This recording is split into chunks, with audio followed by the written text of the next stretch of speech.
ನಾನು ಸಿಗ್ಲಿ ಬಶ್ಶಾ, ಗದಗ ಜಿಲ್ಲಾ ಲಕ್ಷ್ಮೇಶ್ವರ ತಾಲೂಕು ಶಿಕ್ಷಣ ಗ್ರಾಮದ ಸಿಗ್ಲಿ ಬಶ್ಶಾ.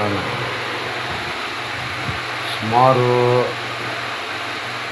50-60 ವರ್ಷಗಳ ಹಿಂದೆ ನಾವೆಲ್ಲ ಹೋಗಿ ನೋಡಿದರೆ ಈ ದೇಶದ ಸ್ಥಿತಿಗತಿ ಬಗ್ಗೆ, ಈ ಒಂದು ಧರ್ಮಗಳ ಬಗ್ಗೆ ಸರ್ವೆ ಮಾಡಿದಾಗ ಆ ಒಂದು ಸನ್ನಿವೇಶನ ನಾನು ಯಾವುದೇ ಒಂದು ಜೈಲಿನಲ್ಲಿ ಕುಂತು ಆ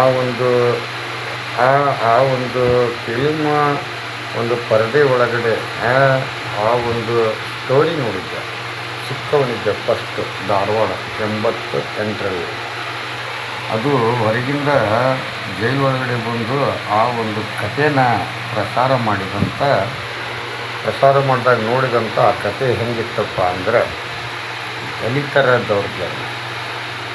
ದಲಿತರ ಮೇಲೆ ದೌರ್ಜನ್ಯ ಅಂತ ಒಂದು ಕಥೆ. ಹೆಂಗೆ ದೌರ್ಜನ್ಯ ಅಂದರೆ, ಒಂದು ಊರಲ್ಲಿ ಒಬ್ಬ ಗೌಡ ಇರ್ತಾನೆ, ಅವನಿಗೊಬ್ಬಳೇ ಮಗಳಿರ್ತಾಳೆ. ಆತನ ಇಡೀ ಒಂದು 5-6 ಹಳ್ಳಿಗೆ ಅವನೊಬ್ಬ ಗೌಡ ಆಗಿರ್ತಾನೆ. ಅವನ ಮನೆಯಲ್ಲಿ ಒಬ್ಬ ಮಗಳಿಟ್ಟುಕೊಂಡು ಕಾಳುಗಳನ್ನ ಇಟ್ಟುಕೊಂಡು ದಲಿತರನ್ನ ತನ್ನ ಕಾಲ ಕೆಳಗಡೆ ಇಟ್ಟುಕೊಂಡು ಆತ ಜೀವನ ಮಾಡ್ತಾ ಬರ್ತಾನೆ. ದಲಿತನ ಪರಿಸ್ಥಿತಿ ಅದರಲ್ಲಿ ನಾನು ನೋಡಿದಾಗ, ಆತ ಕಾಲಲ್ಲಿ ಚಪ್ಪಲಿ ಹಾಕೋದಿಲ್ಲ, ಮೈ ಮೇಲೆ ಬಟ್ಟೆ ಧರಿಸೋದಿಲ್ಲ, ತಲೆ ಎತ್ತಿ ನೋಡೋಕ್ಕಾಗಲ್ಲ, 2 ಕೈ ಹಿಡ್ಕೊಂಡು ಹಿಂಗೆ ಕೈ ಮುಕ್ಕೊಂಡು ಏನೇ ಒಂದು ಕೈಯಲ್ಲಿ ಟವಲ್ ಹಿಡ್ಕೊಂಡು ತಲೆ ತಗ್ಗಿಸಿ ನಿಂತ್ಕೋಬೇಕು. ಗೌಡ ಆದೇಶ ಮಾಡಿದ್ದನ್ನು ಪಾಲಿಸಬೇಕು. ಇಂಥ ಒಂದು ದಲಿತರ ಮೇಲೆ ದೌರ್ಜನ್ಯ ನಡೀತಕ್ಕಂಥ ಒಂದು ಸ್ಟೋರಿಯಲ್ಲಿ ಆ ಒಂದು ದಲಿತನಿಗೆ 2 ಗಂಡು ಮಕ್ಕಳು ಇರ್ತವೆ, ಗೌಡನಿಗೆ 1 ಮಗಳಿರ್ತಾಳೆ. ಆದರೆ ದಲಿತರ ಕೇರಿ ಒಳಗಡೆ ದಲಿತನ ಮಕ್ಕಳು ಬೆಳೀತಾ ಇರ್ತಾರೆ. ಗೌಡನ ಮನೆಯಲ್ಲಿ ಗೌಡನ ಮಗಳು ಬೆಳೀತಾ ಇರ್ತಾಳೆ. ಗೌಡನ ಮಗಳು 2 ವರ್ಷ ಚಿಕ್ಕವಳಿರ್ತಾಳೆ, ದಲಿತನ ಮಕ್ಕಳು 2 ವರ್ಷ 4 ವರ್ಷ ದೊಡ್ಡವ್ರು ಇರ್ತಾರೆ, ಅಣ್ಣ ತಮ್ಮ. ಹಿಂಗಿದ್ದಾಗ ಒಂದು ದಿನ ಗೌಡ ತನ್ನ ಛತ್ರಿ ಅಂದರೆ ಅವನು ಬಲಗೈ ಒಬ್ಬ ಇರ್ತಾನೆ, ಅವನು ಛತ್ರಿ ಯಾವತ್ತೇ ಹಿಡಿತಿರ್ತಾನೆ. ಆ ಗೌಡ ಹೇಳಿದ ಆದೇಶನ ಪಾಲಿಸಂತ ಛತ್ರಿ ಆಗಿರ್ತಾನೆ.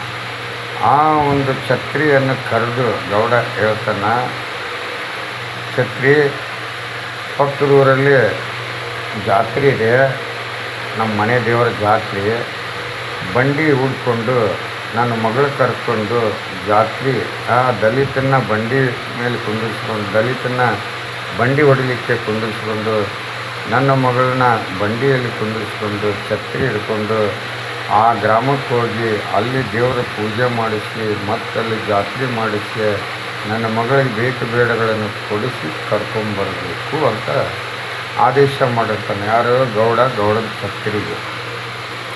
ಛತ್ರಿ ಏನು ಮಾಡ್ತಾನೆ, ಆ ದಲಿತ ಆ ಗೌಡನ ಮನೆಯಲ್ಲಿ ಕೆಲಸ ಮಾಡ್ತಕ್ಕಂಥ ದಲಿತನ ಕರೆದು ಅವನಿಗೆ ಆದೇಶ ಮಾಡ್ತಾನೆ, ನೋಡು ಪಕ್ಕದಳ್ಳಿಗೆ ಹೋಗ್ಬೇಕು, ಬಂಡಿ ಹೂಡು.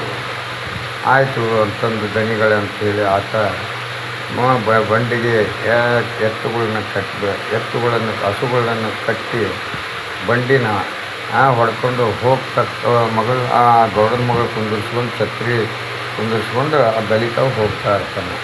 ಅದು ಹೋಗಬೇಕಾದ್ರೆ ಆ ದಲಿತನ ಮಕ್ಕಳು ರೋಡಲ್ಲಿ ಬಟ್ಟೆ ಇಲ್ಲದೇ ಅವ್ರ ಅಪ್ಪನ ನೋಡಿ ಓಡೋಡಿ ಬರ್ತವೆ.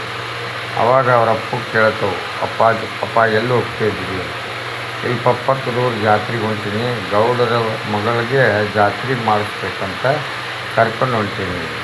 ಅಪ್ಪ ನಾವು ಬರ್ತೀವಿ ಅಂತಂದು ಅವರೆಲ್ಲ ಹತ್ಕೊಂತ ಬಂಡಿ ಮುಂದೆ ನಿಂತಾಗ ದಲಿತನಿಗೆ ಅವರು ಕರ್ಕೊಂಡು ಹೋಗೋಂಥ ಆ ಶಕ್ತಿನೂ ಇಲ್ಲ, ಆ ಪವರ್ನೂ ಇಲ್ಲ. ಹಿಂಗಿದ್ದಾಗ ಆ ಗೌಡನ ಮಗಳು ಆ ಬಂಡಿಯಲ್ಲಿ ಕುಂತಕ್ಕಿ ತನ್ನ ಮನೆಯಲ್ಲಿ ಕೆಲಸ ಮಾಡೋ ದಲಿತನ 2 ಗಂಡು ಮಕ್ಕಳನ್ನು ನೋಡಿ ಆ ಹುಡುಗರು ನೋಡಿ ಆ ಗೌಡನ ಮಗಳು ಕರೀತಾಳೆ. ಅವರಿಬ್ಬರನ್ನೂ ಬಂಡಿಯಲ್ಲಿ ಕುಂದಿರಿಸ್ಕೊ, ಅವರು ಇಬ್ಬರನ್ನೂ ಜಾತ್ರೆ ಕರ್ಕೊಂಬ ಅಂತ. ಅವಾಗ ಅವರು ಛತ್ರಿ ಹೇಳ್ತಾನೆ, ಅವರು ದಲಿತರದಾರ, ಅವ್ರು ಬಂಡಿ ಒಳಗಡೆ ಕುತ್ಕೊಳ್ಳಂಗಿಲ್ಲ ಅಂತ ಹೇಳಿದಾಗ ಆ ಬಂಡಿ ಹಿಂದ್ಗಡೆ ಎರಡು ಹುಡುಗರು ಬಂಡಿ ಹಿಡ್ಕೊಂಡು ನಡ್ಕೊತನ ಹೋಗ್ತಿರ್ತಾರೆ. ಗೌಡನ ಮಗಳು ಬಂಡಿಯಲ್ಲಿ ಕುತ್ಕೊಂಡು ಹೋಗ್ತಿರ್ತಾಳೆ. ಹೋಗ್ತಾ ಹೋಗ್ತಾ ಆ ಹುಡುಗರಿಗೆ ಸುಸ್ತಾದಾಗ ಛತ್ರಿಗೆ ಆದೇಶ ಮಾಡ್ತಾಳೆ ಗೌಡನ ಮಗಳು, ಆ ಎರಡೂ ಹುಡುಗರನ್ನ ಬಂಡಿಯಲ್ಲೇ ಕುಂದಿರಿಸ್ಕೊ ಅಂತ. ಆವಾಗ ಅವನು ಭಯಪಟ್ಟು ಆ ಗೌಡನ ಮಗಳ ಆದೇಶನ ಪಾಲಿಸ್ಬೇಕಂತ ಆ ಎರಡು ದಲಿತ ಹುಡುಗರನ್ನ ಬಂಡಿಯಲ್ಲಿ ಕುಂದಿರಿಸ್ಕೊಂಡು ಪಕ್ಕದೂರಿಗೆ ಹೋಗಿ ದೇವ್ರ ದರ್ಶನ ಪಡ್ಕೊಂಡು ಅಲ್ಲಿ ಜಾತ್ರೆಯಲ್ಲಿ ಆಟದ ಸಾಮಾನುಗಳನ್ನು ಖರೀದಿ ಮಾಡಿಕೊಂಡಾಗ ಆ ದಲಿತರ ಮಕ್ಕಳಿಗೂ ಪ್ಯಾಂಟ್, ಬಟ್ಟೆ, ಚಪ್ಪಲಿ ಎಲ್ಲ ಕೊಡಿಸಿ ಅವ್ರಿಗೆಲ್ಲ ಆಟದ ಸಾಮಾನು ಕೊಡಿಸಿ ಅದೇ ಬಂಡಿಯಲ್ಲಿ ಕರ್ಕೊಂಡು ಬರ್ತಾರೆ. ಅದು ಗೌಡನ ಮಗಳ ಆದೇಶ ಆಗಿರ್ತೈತಿ. ಛತ್ರಿ ಆ ಆದೇಶಕ್ಕೆ ಒಪ್ಪಿರ್ತಾನೆ. ಅಲ್ಲಿಂದ ವಾಪಸ್ ಜಾತ್ರೆ ಮುಗಿಸ್ಕೊಂಡು ಬರಬೇಕಾದಂಥ ಮನೆ ಹತ್ರ, ಗೌಡನ ಮನೆ ಹತ್ರ ಬಂದು ಬಂಡಿ ನಿಂತಾಗ ಆ ಬಂಡಿ ಒಳಗಿಂದ ಗೌಡನ ಮಗಳು ಇಳಿದಾಗ ಆ ಮಗಳ ಜೊತೆಲೇನ ಆ ದಲಿತನ ಮಕ್ಕಳು ಎರಡು ಮಂದಿ ಆ ಗೌಡನ ಮಗಳ ಜೊತೆಲಿ ಬಂಡಿಯಿಂದ ಇಳಿದಾಗ ಗೌಡ ಅವನಿಗೆ ಆ ದಲಿತರ ಮಕ್ಕಳು ನೋಡಿ ಇಲ್ಲ ಸಲ್ಲದ ಸಿಟ್ಟು, ಆವೇಶ, ರೋಷ ಹುಟ್ಟಿ ಬಂದಾಗ ಆ ದಲಿತನಿಗೆ ಕರೆದು ನಿನ್ನ ಮಕ್ಕಳನ್ನ ನನ್ನ ಮಗಳ ಜೊತೆಲೇ ಕರ್ಕೊಂಡೋಗಿ ಅವ್ರಿಗೆ ಬಟ್ಟೆ ಎಲ್ಲ ಕೊಡಿಸಿ ಅವ್ರಿಗೆಲ್ಲ ಆಟ ಸಾಮಾನು ಕೊಡಿಸಿರಿ, ಚಪ್ಪಲಿನ ಎಲ್ಲಿ ಇಡಬೇಕು ಅಲ್ಲಿ ಇಡಬೇಕಾಗಿತ್ತು. ತನ್ನ ಛತ್ರಿಗೆ ಬೈದು ಮಗಳನ್ನ ಒಳಗಡೆ ಕಳಿಸಿ ಆ ಎರಡೂ ಬಾಲಕರನ್ನ ಮಕ್ಕಳನ್ನ ಎರಡು ಕಂಬಕ್ಕೆ ಕಟ್ಟಿ ಆ ಗೌಡ ಮನಸಾ ಇಚ್ಛೆ ಚಾಟಿಯಿಂದ ಹೊಡೆದು ಸುಸ್ತಾಗಿ ರಾತ್ರಿಯೆಲ್ಲ ಆ ಕಂಬದಲ್ಲಿನ ನೇತಾಡ್ತಾ ಇದ್ದಂಥ ಆ ಮಕ್ಕಳನ್ನ ಆ ಗೌಡನ ಮಗಳು ಮಧ್ಯರಾತ್ರಿಯಲ್ಲಿ ಎದ್ದು ಆ ಎರಡೂ ಮಕ್ಕಳಿಗೆ ಹಗ್ಗ ಬಿಚ್ಚಿ ಅವ್ರು ನೀವು ಇಲ್ಲಿ ಇರಬೇಡ್ರಿ, ನೀವು ಹೋಗ್ಬಿಡ್ರಿ, ನಮ್ಮ ಅಪ್ಪಾಜಿ ನಿಮ್ಮ ಜೀವ ತೆಗೆದೇ ಬಿಡ್ತಾನೆ ಅಂತಂದು ಆ ಗೌಡನ ಮಗಳು ದಲಿತನ ಮಕ್ಕಳನ್ನ ಬಿಡುಗಡೆಗೊಳಿಸಿ ಕಳಿಸ್ತಾಳೆ. ಅವರು ರಾತ್ರಿ ಅವರಪ್ಪ ನೋಡಿದ್ರೆ ಮನೆಯಲ್ಲೇ ದಲಿತ ಮನೆಯಲ್ಲಿ ಕಣ್ಣೀರು ಹಾಕ್ತಿರ್ತಾನೆ. ಮತ್ತು ಅವೆರಡು ಹುಡುಗರು ಊರ ಬಿಟ್ಟು ಮತ್ತು ಸಿಟಿಗೆ ಹೋಗಿ ಅಲ್ಲೇ ಹಸು ಅನ್ನೋಂಥ ಸಂದರ್ಭದಲ್ಲಿ ಇಬ್ಬರಲ್ಲಿ ಒಬ್ಬನು ಅಣ್ಣ ತಡಿಯಪ್ಪ, ಅಣ್ಣನಿಗೆ ಜ್ವರ ಬಂದಿರ್ತೈತಿ, ತಮ್ಮ ಅಣ್ಣನ ಆರೈಕೆ ಮಾಡೋಕ್ಕೆ ಅವನಂತಲ್ಲಿ ದುಡ್ಡು ಇರೋದಿಲ್ಲ. ಅದಕ್ಕೆ ಆತ ಒಂದು ಅಂಗಡಿಗೆ ಹೋಗ್ತಾನೆ. ಅಂಗಡಿಗೆ ಹೋಗಿ ನಮ್ಮ ಅಣ್ಣ ಅಲ್ಲಿ ಕುಂತಿದ್ದಾನೆ, ಹಸುವಾಗೈತಿ, 2 ದಿನದಿಂದ ಊಟ ಮಾಡಿಲ್ಲ, ನನಗೆ ಬ್ರೆಡ್ ಇದ್ರೆ ಕೊಡಿ ಅಂತ ಕೇಳಿದಾಗ ಆ ದಲಿತನಿಗೆ ಕೆಟ್ಟ ಕೊಳಕ ಬೈದು ಅಂಗಡಿ ಮಾಲಕ್ಕೆ ಬೈದಾಗ ಆತ ಹಸುಗೋಸ್ಕರ ಆ ಅಂಗಡಿ ಮುಂದ್ಗಡೆ ಬ್ರೆಡ್ ಬಣ್ಣ ಇದ್ದಿದ್ದನ್ನು ಕೈ ಹಾಕಿ ತೊಗೊಂಡು ಓಡೋಡಿ ಬರ್ತಿರ್ತಾನೆ. ಅಷ್ಟೊತ್ತಿಗೆ ಆ ಮಾಲಕ ಅವನ ಹಿಂದೆ ಬೆನ್ನತ್ತಿ ಹಿಡಿದು ಪೊಲೀಸರಿಗೆ ಒಪ್ಪಿಸ್ತಾನೆ. ಆ ಒಬ್ಬ ದಲಿತನ ಮಗ ಜೈಲಿಗೆ ಹೋಗ್ತಾನೆ, ರಿಮಾಂಡ್ ರೂಮ್ಗೆ ಹಾಕ್ತಾರೆ. ಈತ ಅಲ್ಲೇ ತಮ್ಮ ಬರಲಿಲ್ಲ ಅಂತಂದು ಜ್ವರ ನೆರಳುತ್ತಾ ಇದ್ದಾಗ ಒಂದು ಕಾರ್ನಲ್ಲಿ 2 ಮಂದಿ ಗಂಡ ಹೆಂಡತಿ ಆ ಮಗು ನರಳುತ್ತಾ ಇರೋದನ್ನು ನೋಡಿ ಪಾಪ ಅನಾಥ ಆಗೈತಲ್ಲ ಈ ಮಗು ಯಾರ್ದಿರ್ಬೋದು ಅಂತಂದು ಆ ಹುಡುಗನ್ನ ತಮ್ಮ ಮನೆಗೆ ಕರ್ಕೊಂಡು ಹೋಗ್ತಾರೆ. ಅವನಿಗೆ ಆರೈಕೆ ಮಾಡ್ತಾರೆ. ಅವನು ಶಾಲೆಗೆ ಕಳಿಸ್ತಾರೆ. ಆತ ಒಳ್ಳೆ ರೀತಿಯಲ್ಲಿ ಓದಿ ದೊಡ್ಡ ವಿದ್ಯಾವಂತ ಆಗಿ ಕೊನೆಗೆ ಅವನು ಕಲೆಕ್ಟರ್ ಆಗ್ತಾನೆ, ಜಿಲ್ಲಾಧಿಕಾರಿ ಆಗ್ತಾನೆ. ಆದರೆ ಅವನ ತಮ್ಮ ದಲಿತ, ಅವನು ಬರೀ ಪುಡಾರಿಯಾಗಿ ಸಿಗ್ಲಿ ಬಸ್ಸಿನಂಗೆ ಪುಡಾರಿಯಾಗಿ ದೊಡ್ಡವ್ರಿಗೆ ಮಟ್ಟ ಹಾಕಿ ಇದೆಲ್ಲ ಒಂದು ಹೋರಾಟಗಾರಾಗಿ ಅವನು ಕಾಡು ಸೇರಿರ್ತಾನೆ. ಹೀಗಿದ್ದಾಗ ಆ ದಲಿತ ಕಲೆಕ್ಟರ್ ಆದಂಥ ದಲಿತ ಅವನಿಗೆ ಅವರ ಒಂದು ಜಿಲ್ಲಾಕ್ಕೆ ಒಂದು ಡ್ಯೂಟಿ ಮಾಡಲಿಕ್ಕೆ ಆದೇಶ ಬರ್ತೈತಿ. ಆವಾಗ ಆ ಒಂದು ಗೌಡ ಇದ್ದಂಥ ಒಂದು ಸಿಟಿ ನಗರಕ್ಕೆ ಜಿಲ್ಲಾಧಿಕಾರಿಯಾಗಿ ಆ ದಲಿತ ಹೋಗ್ತಾನೆ. ಇವತ್ತು ಆ ಗೌಡನಿಗೆ ಆ ಒಂದು ಅರ್ಜಿ ಬರುತ್ತೆ. ಅದನ್ನು ಓದಿದಾಗ ನಮ್ಮ ಊರ ಗ್ರಾಮಕ್ಕೆ ಜಿಲ್ಲಾಧಿಕಾರಿ ಭೇಟಿ ಕೊಡ್ತಾ ಇದ್ದಾರೆ ಅನ್ನೋದು ತಿಳಿದು ಆ ಗೌಡ ಆ ದೊಡ್ಡದೊಂದು ಹೂವಿನ ಹಾರ ತಗೊಂಡು ಶಾಲ್ ತಗೊಂಡು ತನ್ನ ಒಂದು ಮನೆಯ ಅಂಗಳದಲ್ಲಿ ಪೆಂಡಲ್ ಹಾಕಿ ಡಿ ಸಿ ಅವರ ಆಗಮನಕ್ಕೆ ಕಾಯ್ತಾ ಇರ್ತಾನೆ. ಅಷ್ಟೊತ್ತಿಗೆ ಕಲೆಕ್ಟರ್ ಡಿ ಸಿ ಅವರು ಆ ಒಂದು ಗೌಡನ ಮನೆಗೆ ಬಂದು ಭೇಟಿ ಕೊಡ್ತಾರೆ. ಭೇಟಿ ಕೊಟ್ಟಾಗ ಆ ಗೌಡ ಆ ಒಂದು ಡಿ ಸಿಗೆ ಹೂವಿನ ಹಾರ ಹಾಕಿ ಅವನಿಗೆ ಕೈ ಕೊಟ್ಟು ನಮಸ್ಕಾರ ಮಾಡ್ತಾನೆ, ಸಲ್ಯೂಟ್ ಹೊಡಿತಾನೆ. ಅವಾಗ ದಲಿತ ಕಲೆಕ್ಟ್ರ್ ಎಲ್ಲ ಅವ್ರ ಗೌಡನ ಮಗಳನ್ನೂ ಅವ್ರ ಗೌಡನ ಜೊತೆಲಿರ್ತಾಳೆ. ಆ ಮಗಳು ನೋಡ್ತಾನೆ. ನೋಡಿದಾಗ ನಮ್ಮ ತಮ್ಮ ಈಕಿನ ಕಂಡ್ರೆ ಭಾಳ ಇಷ್ಟಪಡ್ತಿದ್ದ. ಆದರೆ ನಮ್ಮ ತಮ್ಮ ನನಗೆ ಸಿಗದಂಗೆ ಎಲ್ಲಿ ಹೋಗಿ ಏನು ಮಾಡ್ತಾ ಇದ್ದಾನಂತ ಅವನು ಹುಡುಕ್ತಾ ಇರ್ತಾನೆ ಕಲೆಕ್ಟ್ರ್ ಜಿಲ್ಲಾಧಿಕಾರಿಯಾಗಿ. ಅವಾಗ ಅವನ ತಮ್ಮ ಹೋರಾಟಗಾರಾಗಿ ಕಾಡಿನಾಗ ಇರ್ತಾನೆ. ಈ ಗೌಡನ್ನ ಒಂದಿಲ್ಲ ಒಂದಿನ ಮಟ್ಟ ಹಾಕ್ತೀನಿ ಅಂತ ಹಠ ತೊಟ್ಟಿರ್ತಾನೆ. ದಲಿತರ ಮೇಲೆ ದೌರ್ಜನ್ಯ ಮಾಡೋಂಥ ಇಂಥ ಗೌಡನ್ನ ಬಿಡಬಾರ್ದು ಅಂತಂದು ಅವನು ಕಾಯ್ತಾ ಇರ್ತಾನೆ. ಹಿಂಗಿದ್ದಾಗ ಆಗ ಅವ್ರ ತಂದೆ ದಲಿತನ ತಂದೆ ಮನೆಯಲ್ಲಿ ವಯಸ್ಸಾಗಿ ಮನೆಯಲ್ಲಿ ಮಲ್ಕೊಂಡಿರ್ತಾನೆ. ಆವಾಗ ಜಿಲ್ಲಾ ಕಲೆಕ್ಟ್ರ್ ಗೌಡನಿಗೆ ಮುಂದೆ ಕರೆದು ಭಾಷಣ ಮಾಡೋಂಥ ಸಂದರ್ಭದಲ್ಲಿ ಆವಾಗ ಆ ಕಲೆಕ್ಟ್ರ್ ಹೇಳ್ತಾನೆ, ನೋಡು ಗೌಡ, ಹಿಂದೆ ಒಂದು ನೆನಪು ಮಾಡಿಕೊಡ್ತೀನಿ ನಿನಗೆ.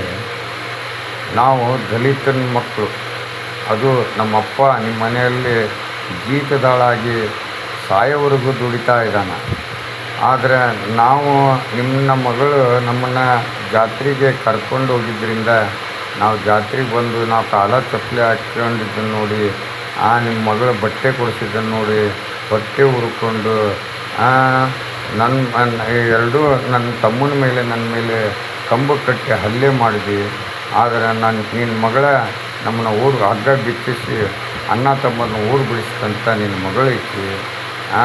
ಈಗ ನಾನು ಆ ಪೇಟೆಗೆ ಹೋಗಿ ಅಲ್ಲಿ ಯಾರೋ ಕೈಯಲ್ಲಿ ಸಿಕ್ಕು ಅವ್ರು ಕೊಟ್ಟಂಥ ಒಂದು ಶಿಕ್ಷಣನ ಅವರು ಸಾಕಿದಂಥ ಈ ಒಂದು ದಲಿತನ ದಲಿತ ಈಗ ಜಿಲ್ಲಾ ಕಲೆಕ್ಟ್ರಾಗಿ ಇವತ್ತು ನಿಮ್ಮ ಊರಿಗೆ ಬಂದು ನಿನ್ನ ಕಡೆಯಿಂದ ನಾನು ಹಾರ ಹಾಕಿಸ್ಕೊಂಡೇನೆ ಅನ್ನೋ ಬಳಕ ನೀನು ಅರ್ಥ ಮಾಡ್ಕೋಬೇಕು. ದಲಿತನಿಗೂ ಒಂದಿಲ್ಲ ಒಂದು ದಿನ ಇತಿಹಾಸ ಸಿಕ್ಕೇ ಸಿಗುತ್ತೆ ಅನ್ನೋದು ಎಲ್ಲ ದಲಿತರು ಮರಿಬೇಡ್ರಿ.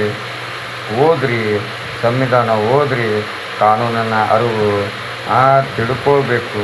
ಆವಾಗ ನಿಮಗೆ ಸಿಗಬೇಕಾದಂಥ ಎಲ್ಲ ಸವಲತ್ತುಗಳನ್ನ ಪಡ್ಕೊಳ್ಳಿಕ್ಕೆ ನಿಮಗೆ ಧೈರ್ಯನೂ ಬರುತ್ತೆ, ಹೋರಾಟದ ಮುನ್ನಡೆಯ ದಾರಿನೂ ನಿಮಗೆ ಸರಳವಾಗಿ ಸಿಗುತ್ತೆ.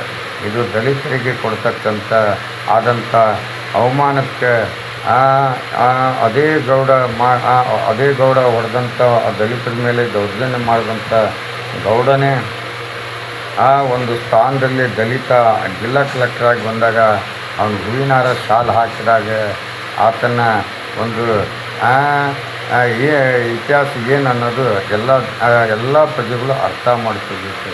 ಅದಕ್ಕೋಸ್ಕರ ನಮ್ಮ ಕರ್ನಾಟಕದಲ್ಲಿ ಈ ಹಿಂದೆ ನಡೆದಂಥ ದಲಿತರ ಮೇಲೆ ದೌರ್ಜನ್ಯವನ್ನು ನಾನು ಸರ್ವೆ ಮಾಡಿದಾಗ ಅದೇ ಕೊಪ್ಪಳ ಜಿಲ್ಲಾ ಗಂಗಾವತಿ ತಾಲೂಕು ಮರ್ಕುಂಡಿ ಗ್ರಾಮದಾಗ ಎಲ್ಲ ಜಾತಿಗಳು ಸೇರಿ ದಲಿತರ ಮೇಲೆ ಹಲ್ಲೆ ಮಾಡಿ ಕೆಟ್ಟ ಬಳಕ ನಿಂದನೆ ಮಾಡಿ ಅವರು ದಲಿತರ ಮನೆಗಳಿಗೆ 4 ಮನೆಗಳಿಗೆ ಬೆಂಕಿ ಹಚ್ಚಿ ಸುಟ್ಟಂಥ ಒಂದು ಪ್ರಕರಣದಲ್ಲಿ 118 ಮಂದಿ ಆರೋಪಿಗಳಾಗಿ ಎಲ್ಲ ಜಾತಿಯವರು ಆರೋಪಿಗಳಾಗಿ ಅವರು ಕೊಪ್ಪಳ ಜಿಲ್ಲಾ ನ್ಯಾಯಾಲಯದಲ್ಲಿ ವಿಚಾರಣೆ ಒಳಪಡಿಸಿ ಕೊನೆಗೆ ಅವರು ನ್ಯಾಯಾಧೀಶರ ತೀರ್ಪು ಆಗ 10 ವರ್ಷ ಪ್ರಕರಣ ನಡೆದು ಅದರಲ್ಲಿ 17-18 ಮಂದಿ ಸತ್ತು ಕೊನೆಗೆ 98 ಮಂದಿಗೆ ಜೀವಾವಧಿ ಶಿಕ್ಷೆ ಆಗಿದ್ದನ್ನು ಮರಿಬೇಡ್ರಿ. ಅದಕ್ಕೋಸ್ಕರ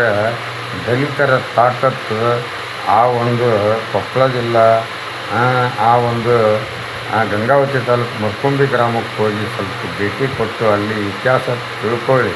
ಯಾಕಂದರೆ ಎಲ್ಲ ದಲಿತರ ಮೇಲೆ ಯಾವ ರೀತಿ ದೌರ್ಜನ್ಯ ಮಾಡ್ತಾಯಿದ್ರಂದರೆ ದೇವಸ್ಥಾನಕ್ಕೆ ಅವಕಾಶ ಇಲ್ಲ, ಕ್ಷೌರಿಕ ಅಂಗಡಿಗೆ ಅವಕಾಶ ಇಲ್ಲ, ದಿನಸಿ ತರಕಾರಿ ಅಂಗಡಿಗಳಿಗೆ ಅವಕಾಶ ಇಲ್ಲ, ಕೂಲಿ ಕೆಲಸಕ್ಕೆ ಅವಕಾಶ ಇಲ್ಲ, ನೀರಿನ ವ್ಯವಸ್ಥೆಗಳಿಲ್ಲ.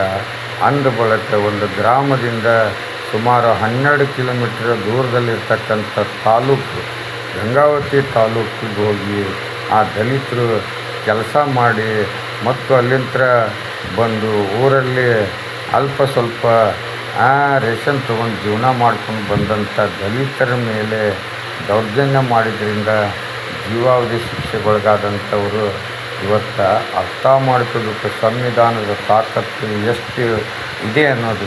ಯಾಕಂದರೆ ಕಾನೂನನ್ನು ಕಾನೂನಿಂದಲೇ ಮಟ್ಟ ಹಾಕಬೇಕು, ಮುಳ್ಳನ್ನು ಮುಳ್ಳಿನಿಂದನೇ ತೆಗಿಬೇಕಂತ ಬಾಬಾ ಸಾಹೇಬ್ ಅಂಬೇಡ್ಕರ್ ಕೊಟ್ಟಂಥ ಆ ಜಾಗೃತಿಯನ್ನು ಮುಂದಿಟ್ಟುಕೊಂಡು ಎಲ್ಲ ದಲಿತರು ಎದ್ದೇಳಬೇಕು.